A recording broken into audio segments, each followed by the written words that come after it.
YouTube के दोस्तों, मेरा अफसाना चैनल पर आप सभी का स्वागत है। शादी के 3 साल हुए थे और एक दिन पत्नी के मन में ख्याल आया, क्या होगा अगर मैं अपने पति को छोड़कर चली जाऊं? पति का रिएक्शन क्या होगा? फिर वो क्या करेगा? इसी विचार के चलते पति की परीक्षा लेने के लिए उसने एक चिट्ठी लिखी। उसमें लिखा, आपके साथ रहकर बोर हो गई हूँ।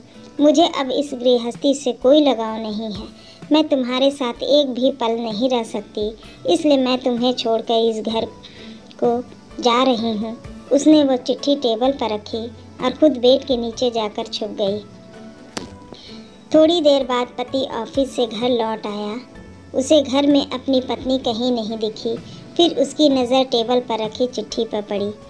चिट्ठी को उठाकर उसने पढ़ी। थोड़ी देर तक बिल्कुल शांत रहा, कुछ ना बोला।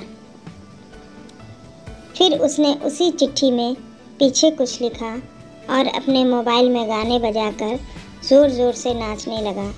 फिर उसने अपने कपड़े बदले और अपनी एक फ्रेंड को फ़ोन लगाया और कहने लगा, मैं आज आज़ाद हो गया हूँ। मेरी बीवी को आखिरकार ये एहसास हो गया कि वो मेरे काबिल नहीं है, इसलिए वह खुद ही मुझे छोड़कर हमेशा के लिए चली गई है और मैं अब आज़ाद हो गया हूँ। तुमसे अभी सामने वाले बगीचे में मिलना चाहता हूँ, फटाफट वहाँ आकर मुझसे मिलो। ऐसा कहकर पति घर के बाहर निकल गया। दोनों आँखों में आंसू की धारा लिए पत्नी बेड के नीचे से बाहर निकली। उसके हाथ थर-थर काँप रहे थे। काँपते हाथों से उसने टेबल पर रखी वो चिट्ठी उठाई और पढ़ी, जिसमें पति ने लिखा था, अरे पगलेट, तुम्हें तो ठीक से छुपना भी नहीं आता। बेड के नीचे से तुम्हारे पैर दिख रहे हैं। तुम जल्दी से गर्मा गर्म चाय बनाओ, मैं सामने की दुकान से बिस्किट लेकर आता हूँ। मेरे जीवन में खुशी तुम्हारे आने से है, आधी खुशी तुम्हें सताने में है और आधी तुम्हें मनाने में। आखिर लास्ट में तो हम दोनों ही साथ रहेंगे ना। कभी हम झगड़े, एक दूसरे की टांग खींचे, एक दूसरे को बुरा भला कहे, फिर भी एक दूसरे पर दादागिरी करने के लिए लास्ट में तो हम दोनों ही रहेंगे ना। जो बोलना है बोलो, जो करना है करो। जब चश्मे गुम जाएंगे तब एक दूसरे के चश्मे ढूंढने के लिए लास्ट में तो हम दोनों ही रहेंगे ना। कभी मैं रूठूं तो तुम मुझे मनाना, कभी तुम रूठो तो मैं तुझे मना लूँगा। एक दूसरे को लाल लड़ाने के लिए आखिर में तो हम दोनों ही होंगे ना। जब नज़र कम जाएगा, सुनाई भी कम देगा, तब एक दूसरे को ढूंढने के लिए हम दोनों ही होंगे ना।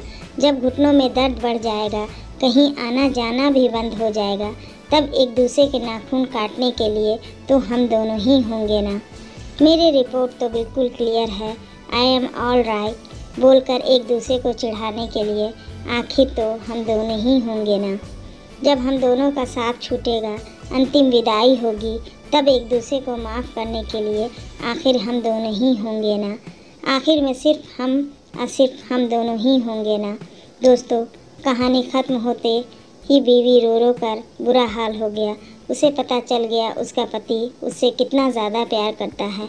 आप भी सच बताना, क्या इस कहानी को पढ़ते पढ़ते आपकी आंखों में भी पानी आया होगा ना। दोस्तों, आपको ये कहानी कैसी लगी कमेंट बॉक्स में ज़रूर बताइएगा। और हाँ, आप मेरे यूट्यूब चैनल मेरा अफसाना को सब्सक्राइब कर लीजिए। इस कहानी को पढ़ने और सुनने के लिए आप सभी का बहुत बहुत दिल से धन्यवाद और शुक्रिया।